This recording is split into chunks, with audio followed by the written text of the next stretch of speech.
ఈ కీర్తన భాగము 76వ సంకీర్తనలో సుమారుగా 12 చరణములు మనకు కనిపిస్తున్నాయి. ఈ 12 చరణములను కూడా మనము ధ్యానం చేస్తూ ఉంటే ఈ 12 చరణములు మనకు 4 అనుభవాలు నేర్పిస్తూ ఉన్నాయి. 4 అనుభవాలు నేర్పిస్తున్నాయి. మొదటి అనుభవం మొదటి వచన భాగం నుండి 3వ వచన భాగం వరకు కూడా దేవుని యొక్క శక్తి ఎలాంటిదో, దేవుని ప్రభావము ఎలాంటిదో మనకు జ్ఞాపకం చేస్తూ ఉంది. మొదటి వచన భాగము, 2వ వచన భాగము, 3వ వచన భాగము. ఇక 2వ అనుభవాన్ని జ్ఞాపకం చేస్తూ ఉన్నాడు కీర్తనకారుడు. 4వ వచన భాగము నుండి 6వ వచన భాగం వరకు దేవుడు తన శాంతిని ఎలాగూ స్థాపించబోతా ఉన్నాడో, దేవుడు తన శాంతిని ఎలాగూ స్థాపించబోతా ఉన్నాడో 2వ అనుభవాన్ని జ్ఞాపకం చేస్తూ ఉన్నాడు. ఇక 3వ అనుభవం 7వ వచన భాగం నుండి 9వ వచన భాగం వరకు ఉంటున్న మాటలు మనం చదువుతూ ఉంటే దేవుడు ఈ సృష్టినంతటిని కూడా ఎలాగూ నియంత్రిస్తున్నాడో, లేదా దేవుడు ఈ భూమి మీద ఉంటున్న సమస్తమును కూడా ఎట్లాగూ కంట్రోల్ చేస్తూ ఉన్నాడో మనకు కనిపిస్తూ ఉంది. 7వ వచన భాగము, 8వ వచన భాగము, 9వ వచన భాగము. ఇక 10 నుంచి 12 వచన భాగం చివరి వరకు చూస్తూ ఉంటే కనుక భూమి మీద ఉంటున్న సమస్తము కూడా ఆయనను స్తుతించే అనుభవాలకి నడిపింపబడుతూ ఉండాలి అని దేవుడిని స్తుతిస్తుంటున్న అనుభవాల గురించిన మాటలు మనం చూస్తున్నాం.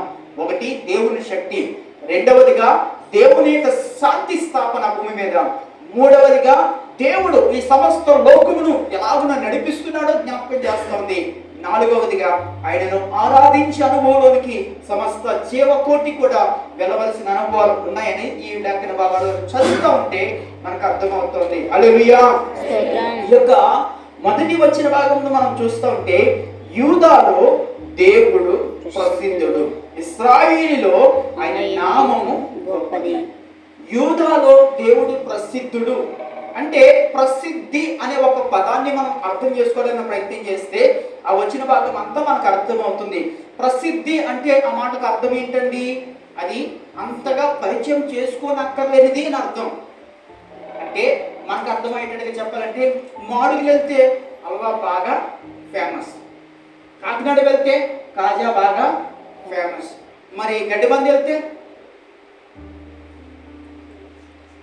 అక్కడ ఫేమస్ ఏంటండి? జీడి కళ్ళు, జీడికల్లు ఫేమస్ అట. అలాగే ఒక్కొక్క ప్రాంతానికి ఒక్కొక్క ప్రసిద్ధి. ఇక్కడ అంటున్నాడు యూదాలో దేవుడు ప్రసిద్ధి.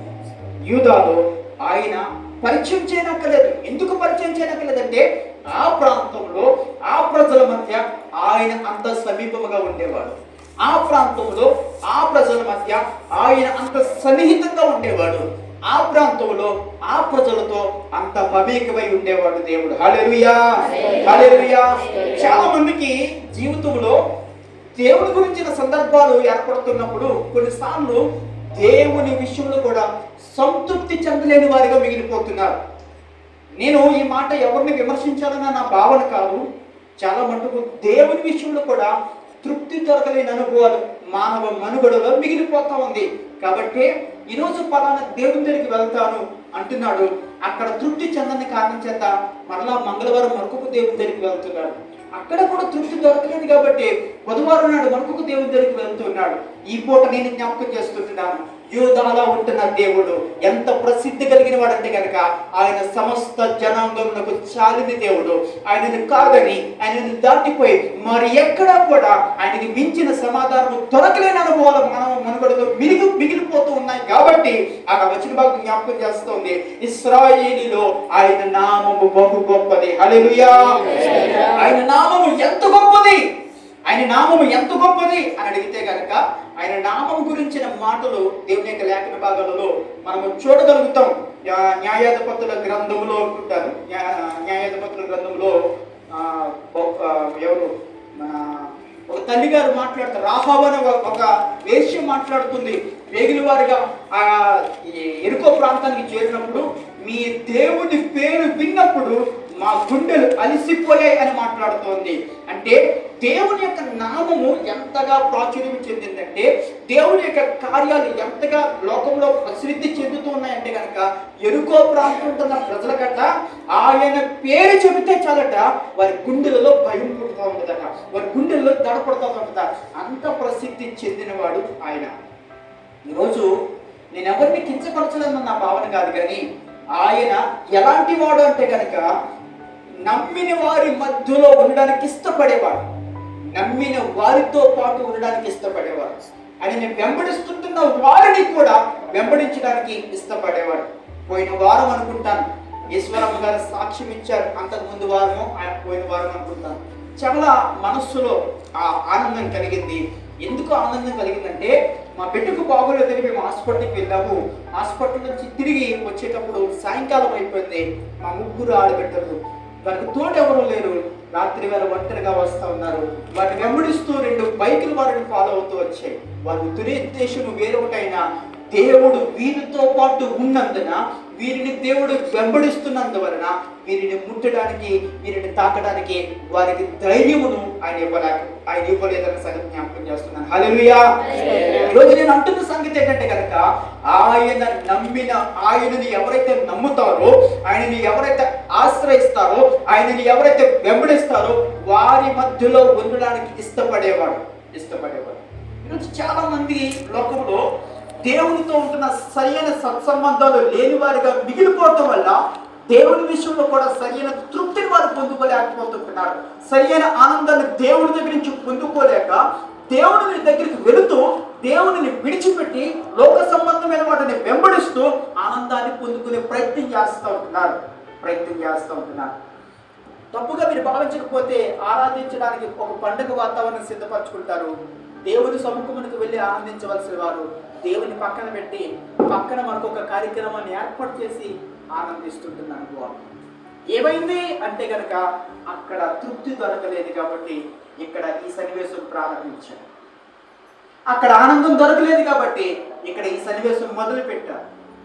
ఈరోజు నేను అంటున్నాను, నీవు ఆరాధించే దేవుడు అన్ని వేళలలో నీ హృదయాన్ని తృప్తిగా నడిపించగలిగిన వాడు, అన్ని పరిణామాల మధ్యలో నీ కుటుంబాన్ని ఆనందదాయకముగా ఏడవగలిగిన వాడు. లోకంలో చాలా కుటుంబాలు ఉంటాయి, ఆ పరిణామాలను ఎదుర్కొనలేక మధ్యలోనే అర్ధాంతరంగా వారి జీవితాలు ముగించడానికి ప్రయత్నం చేస్తూ ఉంటారు. ఈ దినాల్లో కూడా చాలా సార్లు ఈ వార్తల్లో చదువుతూ వచ్చాను. మన ఈశ్వరమ్మ గారు సాక్ష్యం ఇచ్చినట్లుగా మా పాప పాస్ అయిందని చెప్పి, పాస్ అవ్వనేమోనని భయపడు ఇప్పటికీ కూడా ఉరేసుకొని చనిపోయినారు, మందు తాగి చనిపోయినారు. ఈ 2 వారాల్లో చాలా మంది కనిపిస్తున్నారు. ఏమైంది వారికి? వారు ఆరాధించే దేవుడు వారితో లేనందువలన, వారి ఆరాధించే దేవుని వలన వారికి సహాయకము దొరకనందువలన పరిస్థితులను వారు జయించలేకపోతుంటున్నారు. వారు ఈ పూట నేను జ్ఞాపకం చేస్తుంటున్నాను, యూదాలో ఉన్న ప్రసిద్ధి అయిన దేవుడు ఈరోజు నీతో పాటు ఉన్నాడు, నీలో కూడా ఉన్నాడు. కనుకనే ఆయన మనకు సరిపోతున్న వాడిగా, పరిస్థితులన్నింటినీ కూడా జయించడానికి సామర్థ్యము మన జీవితాల్లో అందించేవాడిగా ఉంటున్నాడని జ్ఞాపకం చేస్తున్నాను. హల్లెలూయా, హల్లెలూయా. ద్వితీయోపదేశకాండం 32వ అధ్యాయం 10వ వచన భాగంలో ఈ మాట మనం చదువుతుంటున్నాం. ఇశ్రాయేలులో ఆయన నామము ఎందుకు అంత గొప్పగా కనిపిస్తుంది అంటే కనుక, ద్వితీయోపదేశకాండము 32వ అధ్యాయము 10వ వచన భాగంలో ఈ మాట మనం చదువుతూ ఉన్నాము.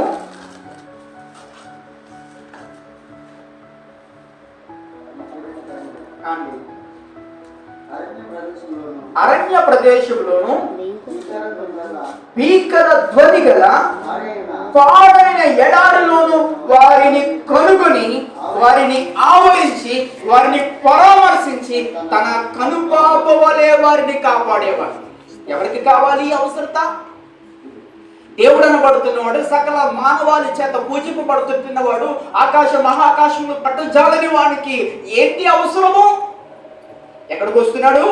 అరణ్య ప్రదేశములో భీకర ధ్వని గల పాడైన ఎడారిలో వారిని కనుగొని, వారిని ఆవరించి, వారిని పరామర్శించి తన కనుపాప వలె వారిని కాపాడిన అనుభవాలు. ఈరోజు ఇశ్రాయేలు ప్రజలుగా పిలువబడుతుంటున్న వారికి మాత్రమే దక్కిందా ఈ అర్హత? ఆరాధిస్తున్నామని చెప్పుకుంటున్న వారికి మాత్రమే దేవుడు ఈ అనుభవాలను ఇస్తా ఉన్నాడా? జ్ఞాపకం చేసుకుంటే కొన్నిసార్లు కొంతమంది సాక్ష్యం ఇస్తారు, అయ్యా నా మనస్సులో నెమ్మది లేనప్పుడు, నేను బాధతో ఉంటున్నప్పుడు, ఒంటరిగా ఏడుస్తున్నప్పుడు బాగా మైకం వచ్చింది, పడుకున్నాను. పడుకున్నప్పుడు ఎవరో నీలాంటి బాబు వచ్చి, ఎందుకమ్మా ఏడుస్తావు, నేనున్నాను కదా అని చెప్పి నాతో మాట్లాడేవారు. ఆ మాట్లాడిన తర్వాత నాకు తెలియకుండానే నాలో ఉంటున్న భయం నాలో నుంచి పోయిందయ్యా అని చెప్పిన కథలు, లేదంటే అటువంటి సంగతులు ఎన్నో మన కుటుంబాలలో మనం చూస్తూ ఉన్నాం, మన సంఘాలలో మనం చూస్తూ ఉంటున్నాం, మన సమాజంలో మనం వింటున్నాం. దాని అర్థం ఏంటో తెలుసా? యాకోబులో ఉన్న దేవుడు, ఇశ్రాయేలులో ఉంటున్న దేవుడు నిన్ను కూడా అదే మాదిరిగా ప్రేమించేవాడిగా ఉంటున్నాడు. మన వారు మనల్ని విడిచిపెట్టిన, మనం ఎవరి మీద అయితే నమ్మకం కలిగి ఉన్నామో వారు మనల్ని ధృవీకరించిన, ఆయన మనలను కనుగొని మనలను ఆయన పరామర్శించి మనలను ఆయన ఆవరించి తన కని పాప వలె మనలను కాపాడడానికి ఇష్టపడగలిగిన వాడు కాబట్టి యూదా వారు ఆయనను వదులుకోలేదు, ఇశ్రాయేలు వారు ఆయనను విడిచిపెట్టలేదు. ఈరోజు ఆయన అంతగా మనల్ని ప్రేమించేవాడన్న సంగతి మనకు అర్థమైన నాడు మనము ఆయనను విడిచిపెట్టము, మనము ఆయనను వదులుకోలేము. ఒక రోజంట ఒక తల్లిగారు వాళ్ళ అబ్బాయితో అన్నదట, బాబు నువ్వు వెళ్తున్నావు కదా, ప్రార్థన చేసుకొని వెళ్ళు, ఆడుకోవడానికి ప్రార్థన చేసుకొని. అమ్మా ఉదయం ప్రార్థన చేసుకున్నాం కదా, రోజు అత్తమాట ఏ పని చేసినా ప్రార్థన చేసుకోమంటావు అని అన్నాడు. లేదు బాబు, ఎక్కడికి వెళ్ళినా ఏ పని చేసినా ప్రార్థన చేసుకొని వెళ్తే మనకే మంచిది అని చెప్పేసి, సరేలే అని చెప్పేసి వాళ్ళ అమ్మగారికి తిట్టుకొని పెద్ద తిట్లు అమ్మగారికి ఎక్కువ సమయం కేటాయించి ఆ తర్వాత తక్కువ సమయం దేవునికి ప్రార్థన చేసుకొని వేగంగా వెళ్ళిపోయాడు. అలవాటే కదా, కొన్నిసార్లు మనకు కూడా మన ఇంట్లో మనకు వెళ్దాం లేదని పని చెప్పారు అనుకోండి, చిన్న పనే కానీ ఎక్కువసేపు తిట్టుకోవడానికి వాడతాం. అవునంటారా? పని చిన్నదే, ఆ పని చేసేస్తే త్వరగానే అయిపోతుంది, కానీ ఆ పని చేయకపోతే ఎక్కువ సమయం కసురుకోవడానికి చెదాపడ మాట్లాడుకోవడానికి వాడతాము, ఆ తర్వాత పని ముగిస్తాం. అలాగే ఆ కుమారుడు కూడా ఎప్పుడు మా అమ్మాయితో పిచ్చిపడేసి నాకు రాపించాను కంటగా చెప్పేసి తిట్టుకొని తర్వాత ఒక నిమిషం ప్రార్థన చేసుకుని క్రికెట్ ఆడుకోవడానికి వెళ్ళిపోయాడు. ఇది జరిగిన సంగతి. వెళ్ళిపోయిన తర్వాత క్రికెట్ ఆడుతున్నారు. మన ఊర్లో ఆడుకునే బంతులు కాదు, వాస్తవానికి ప్లేయర్స్ ఆడుతున్న బంతులు చాలా గట్టిగా ఉంటాయి, చూసే ఉంటారు మీకు. ఆ బాలు ఒకడికి గట్టిగా షాట్ కొడితే బుర్ర మీద తగిలేసింది, పడిపోయి చనిపోయింది. ఆ పక్కనే ఉన్నాడు వీడు. ఇప్పుడు వీడికి అర్థమైంది, మా అమ్మ ఎందుకు ప్రార్థన చేసుకున్నాను, నేను అది నాకు తగలాల్సింది, నేను వంగుంటే ఆడికి తగిలేసింది. మా అమ్మ ప్రార్థన చేసుకోమన్న దానికి దాని అర్థం ఏంటంటే, దేవుడితో అంటుకట్టబడి ఉన్నప్పుడు, దేవుడితో సంబంధం కలిగి ఉన్నప్పుడు, దేవుడిని ప్రేమించి నడిపింపబడతా ఉన్నప్పుడు ఆయన కూడా అంతకంటే ఎక్కువగా మనల్ని ప్రేమించి కాపాడుతూ నడిపించేవాడు సంగతి. ఈరోజు అటువంటి అనుభవాలు అర్థమైన నాడు ఆయనని విడిచిపెట్టాం. మనం ఆయనని ప్రేమిస్తే అంతకంటే 7 రెట్లు ఎక్కువగా మనల్ని ప్రేమించేవడం సంగతి మనకు అర్థమైతే మరొకడు ఎవరు కూడా మనల్ని బాబు మందిరానికి ఎందుకు ఆలస్యం అవుతున్నా రావచ్చు కదా అని బ్రతిమలాడవలసిన పనులు.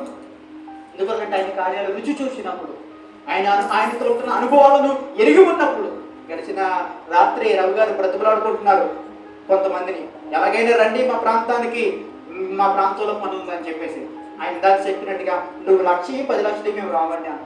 ఏమిటయ్యా అంటే ఏముందంటే కనుక లోక సంబంధమైన ధనరాశుల కంటే మించిన ఆశీర్వాదము దేవుని సన్నిధిలో ఉందని వారు గుర్తించారు. అనుభవాలు వారు కలిగి ఉన్నప్పుడు, ఆ సంబంధాలు వారు కలిగి ఉన్నప్పుడు దేవుని సన్నిధి విడిచి రావడానికి ఏమాత్రం వెనుకడగలేదు. ఈరోజు వచ్చిన వారు నేను తక్కువ వేయడం కాదు, వచ్చిన వాళ్ళు కూడా అన్నమాట ఏంటి తెలుసా, సాయంకాలం ఆరాధన ఉన్నది అన్నావు కాబట్టి వస్తున్నాం. అలాగే అన్నానండి, సాయంకాలం ఆరాధన ఉన్నది అన్నావు కాబట్టి వస్తున్నాం. లేదంటే ఆరాధన మిస్ అయ్యే పరిణామాలు ఉంటే కనుక నువ్వు వెంటనే 10,000 ఫోన్ చేసినా మేము రావండి అని మాట్లాడారు. ఈ మాటను వారిని గొప్ప చేయాలోను మిగిలిన వారు తక్కువ చేయాలని నా ఉద్దేశం కాదు. దేవునితో సరి అయిన సంబంధ బాంధవ్యములు కలిగి ఉండినాడు దేవుని కృప ఎంతగా మన పట్ల ఉంటుందో మనకు అర్థమవుతుంది. హల్లెలూయా, హల్లెలూయా.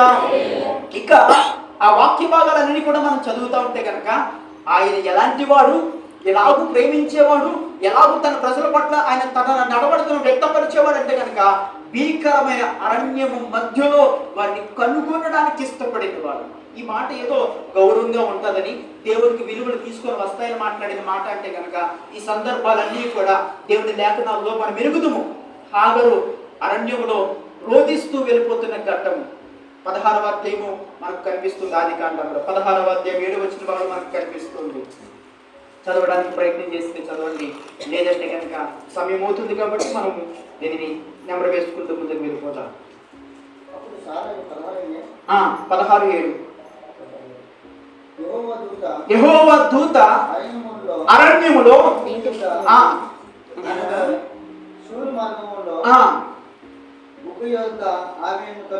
కనుగొని, చాలండి. హాగరు ఎవరు? హాగరు జీవితం ఎక్కడిది? హాగరు పరిణామాలు ఏంటి అని ఒకసారి ఆలోచన చేస్తూ ఉంటే కనుక, ఈ హాగరు ఐగుప్తు దేశానికి చెందిన బిడ్డ. ఈ హాగరు ఐగుప్తు దేశంలో జీవిస్తున్నప్పుడు, రాజుగారి కుటుంబంలో బానిసగా బ్రతుకుతున్నప్పుడు, ఆ ఐగుప్తు దేశానికి చెందిన రాజుగారు అబ్రహాము భార్య మీద కన్ను వేశాడు. అబ్రహాము భార్య మీద కన్ను వేసిన తర్వాత, ఈ అబ్రహాము భార్యను ముట్టుకోవద్దు అని దేవుడే గర్దించాడు రాజుతో. అయ్యయ్యో, పొరపాటు అయిపోయింది, నాకు తెలియదు, సరైన సమాచారం లేక నేను పొరపాటు చేశాను, నన్ను క్షమించండి అని చెప్పి దేవుని దగ్గర పశ్చాత్తాపడి, ఆ పాపము చేస్తున్న పరిణామాలకు తగిన కృతజ్ఞతగా శిక్షకు బదులుగా ఫైన్ తనకు తానే వేసుకుని ఏం చేశారంటే, కొన్ని ఒంటెలు, కొన్ని మందలు, వాటితో పాటుగా కొంతమంది పనివారిని అబ్రహాముకి ఇచ్చి పంపించి క్షమించమని కోరుకున్నాడు ఫరో. అలా బానిసగా వచ్చిన బిడ్డ హాగరు. ఇప్పుడు హాగరు జీవితము ఎలాగో మార్చబడిందంటే కనుక, రోదనతో కూడిన గోల్కొండ మిగిలిపోయింది. ఇక ఆమె పని మనిషి, బానిస. మన ఊరికి కొంతమంది పని చేయడానికి వచ్చారు, వాళ్ళకి నచ్చితే చేస్తారు, నచ్చకపోతే మేము ఈ పని చేయమని చెప్పి వెళ్ళిపోతారు. కానీ బానిసగా వచ్చిన వారికి అవకాశం లేదు. నచ్చినా నచ్చకపోయినా చచ్చ వరకు నోరు మూసి పని చేయవలసిందే.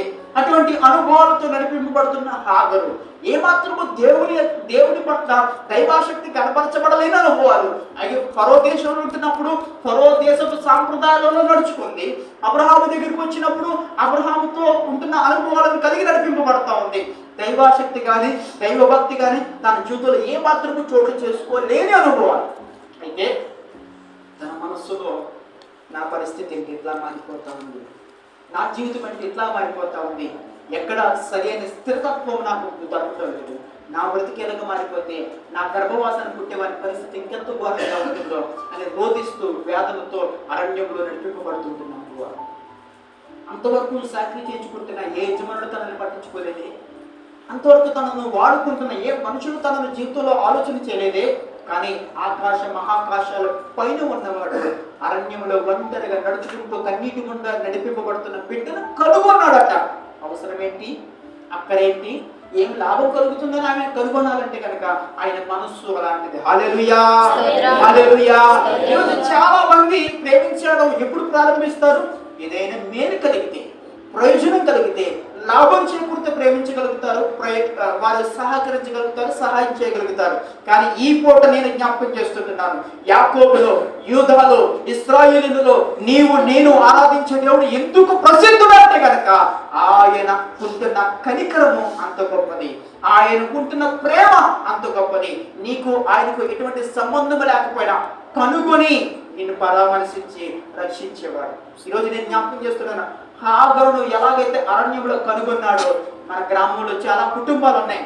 ఆయన కుటుంబాలన్నిటినీ కూడా ఆయన వైపు తిప్పుకోవడం ఆయనకి పెద్ద పని కాదు.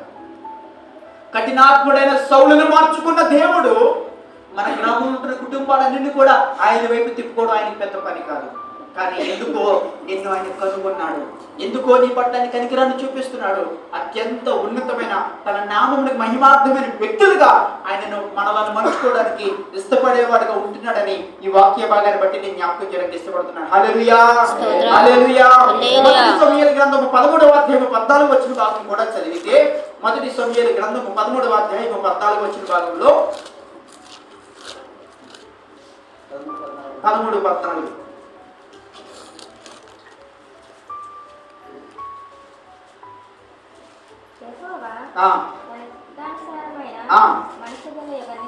తన చిత్తానుసారమైన మనస్సు కలిగిన వారిని ఒకటిని కనుగొని నీకు ఆజ్ఞాపించిన దానిని నీవు కై కనుక్కోపోతే అది తర్వాత సంగతి. ఇక్కడ మనకు కనిపిస్తుంది, దేవుని చిత్తానుసారమైన మనస్సు కలిగిన వారిని ఎవరు కనుగొన్నారు? దేవుడే కనుగొన్నాడు. ఎక్కడ కనుగొన్నాడు? అరణ్యములో. ఈ వ్యక్తి ఎక్కడ జీవిస్తున్నాడు? అరణ్యంలో జీవిస్తూ ఉన్నాడు. ఒక మాట గడిచిన రాత్రికాల సమయంలో జ్ఞాపకం చేసుకున్నాము. చాలా మంది భక్తులు మాట్లాడిన అనుభవాలలో కూడా మనం చాలా మార్లు సంగతులను నెమరు వేసుకుంటూ వచ్చాం. ఒక మాట జ్ఞాపకం చేస్తున్నాను, దావీదు మనస్సు ఏంటో కన్న తండ్రికి తెలియలేదు. దావీదు వ్యక్తిత్వం ఏంటో తన కుటుంబీకులకు అర్థం కావటం లేదు. దావీదు నడకేంటో తన తోబుట్టిన తోబుట్టువులకు కూడా అర్థం కాలేదు. కానీ దావీదు మనస్సు ఏంటో పైనుంటున్న దేవుడు కనుగొని అనుకోవాలి. ఈరోజు జ్ఞాపకం చేస్తున్నాడు. ఆసాపు ద్వారాగా ఈ కీర్తన భావించి దేవాది దేవుడు జ్ఞాపకం చేస్తున్నాడు. నీ మనస్సును ఎవరు పట్టించుకోవటం లేదేమో, నీ మనస్సును ఎవరు ఆలోచించడం లేదేమో. అయ్యో, నా కుటుంబం కోసం నేను ఎంత ఏడుస్తున్నానో నా కుటుంబీకులకు అర్థం కావటం లేదు. అయ్యో, నా భర్త కోసం నేను ఎంత ప్రయాసపడుతున్నానో నా భర్త అర్థం చేసుకోవటం లేదు. నా బిడ్డల కోసం నేను ఎంత ఇబ్బంది పడుతుంటున్నానో నా మనస్సు నా బిడ్డలు అర్థం చేసుకోవటం లేదు నువ్వు అనుకుంటున్నావేమో. ఈ రాత్రి దేవుడు వాక్య భాగం జ్ఞాపకం చేస్తుంది. దావీదు మనస్సును అరణ్యంలో కనుగొని ఎరిగిన దేవుడు ఈ పూట దేవుని సన్నిధిలో ఉంటున్న నీ అంగలార్పుతో నడిపింపబడుతున్న నీ మనస్సును కూడా ఆయన చూసి ఒకరోజు దాని విషయంలో పరామర్శించి, ఒకరోజు దాని విషయంలో దేవుని యొక్క సహాయకము మన జీవితంలో పంపించడానికి ఇష్టపడేవాడిగా ఉంటున్నాడని చెప్పడం ఈ కీర్తన యొక్క ముఖ్య ఉద్దేశంగా మనం చూడవచ్చు. హల్లెలూయా, హల్లెలూయా, హల్లెలూయా. దావీదు యొక్క పరిణామాలు ఎవరికి కనపడకపోయినా పరలోకమందున్న దేవునికి కనపడ్డాయి. ఈరోజు నీ కుటుంబ పరిస్థితి, నా కుటుంబ పరిస్థితి మన ఇంటి వరకు కనబడకపోవచ్చునేమో, కానీ పైన దేవునికి ఖచ్చితంగా కనబడి మన జీవితాలలో కార్యం చేసేవాడిగా ఉంటున్నాడని జ్ఞాపకం చేస్తూ ఉంటున్నాను. ఇక లేఖన భాగాలలో చాలా సంగతులు మనం చదివితే మనకు అర్థమవుతాయి. దీనిని ఒకటి మాటలు మీకు జ్ఞాపకం చేస్తుంటున్నాను.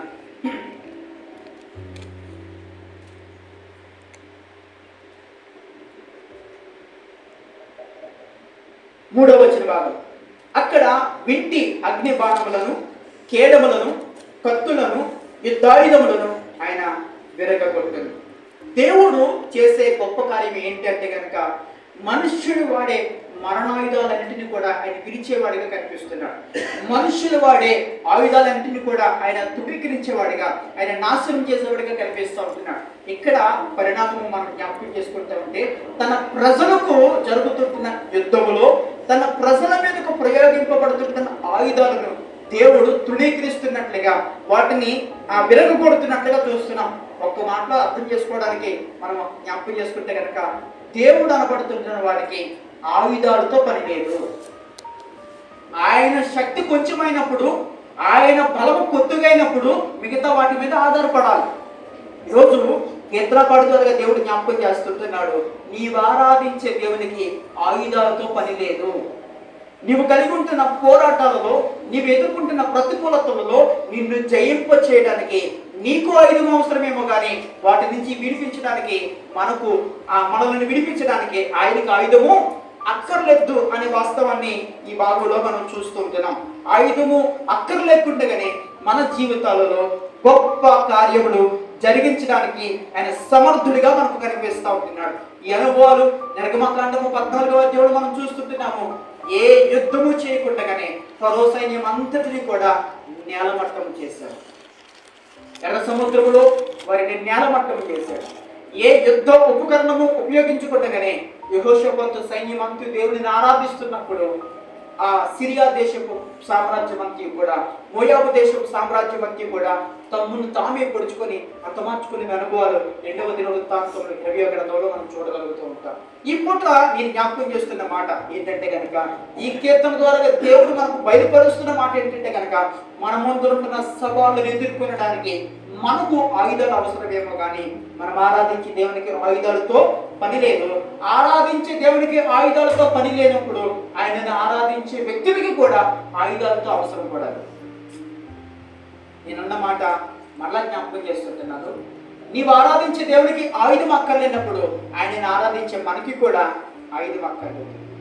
ఆయుధం అక్కర్లేదు అన్నాను కదా అని చెప్పేసి మీరు దీనిని ఇంకొక విధంగా మీకు జ్ఞాపకం చేస్తారు. ప్రసాద్ కోపం వచ్చింది అనుకో, వెంటనే బయట చేస్తాడు. నేను ఏం తీయాలని కోపం వస్తాను అంటాడేమో. చాలా మంది కత్తులు చేస్తారు వెంటనే, చాలా మంది ఆయుధాలు ఉపయోగిస్తారు. కానీ ఇక్కడ దేవుని వాక్యభాగం జ్ఞాపకం చేస్తుంది, నీ ప్రతికూలతల మధ్యలో నీ దేవుడు ఎలాగైతే ఆయుధం ఉపయోగించలేదో నీవు నేను కూడా అలా ఆయుధం ఉపయోగించడానికి వీలు లేదు. దాని యొక్క భావం ఎక్కడ దొరుకుతుందంటే కనుక భక్తుడైన దావీదు జీవితంలో మనం చూస్తున్నాము. బలవంతుడైన గొలియాతును ఎదుర్కొనడానికి ఆయుధాలు పట్టుకెళ్ళవయ్యా అంటే కనుక అవి ఏవి నాకు గుర్తు.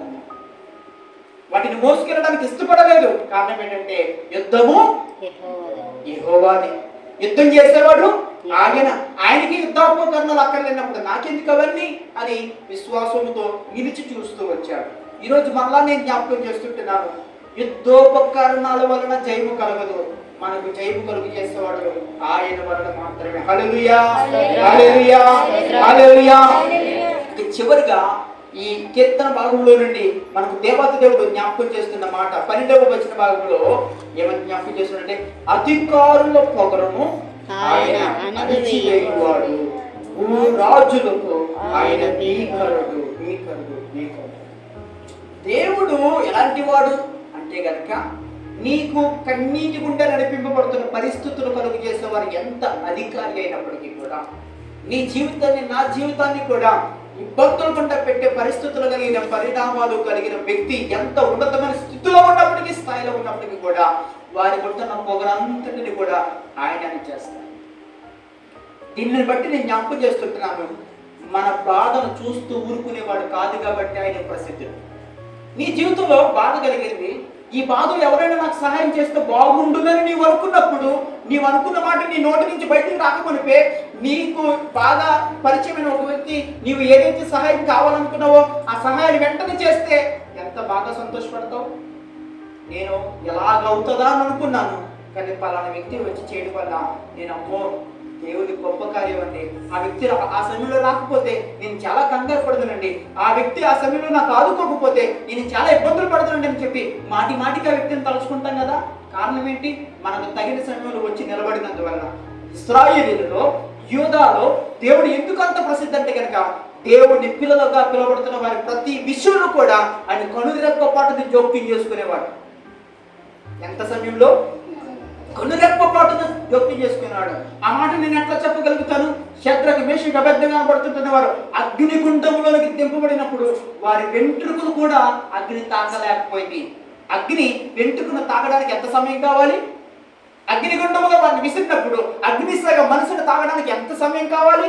కనురెప్ప పాటులో తన పిల్లల పట్ల జోక్యం చేసుకునే దేవుడు మనకున్నాడని చెప్పడం ఈ కీర్తన భాగం యొక్క ముఖ్య ఉద్దేశం.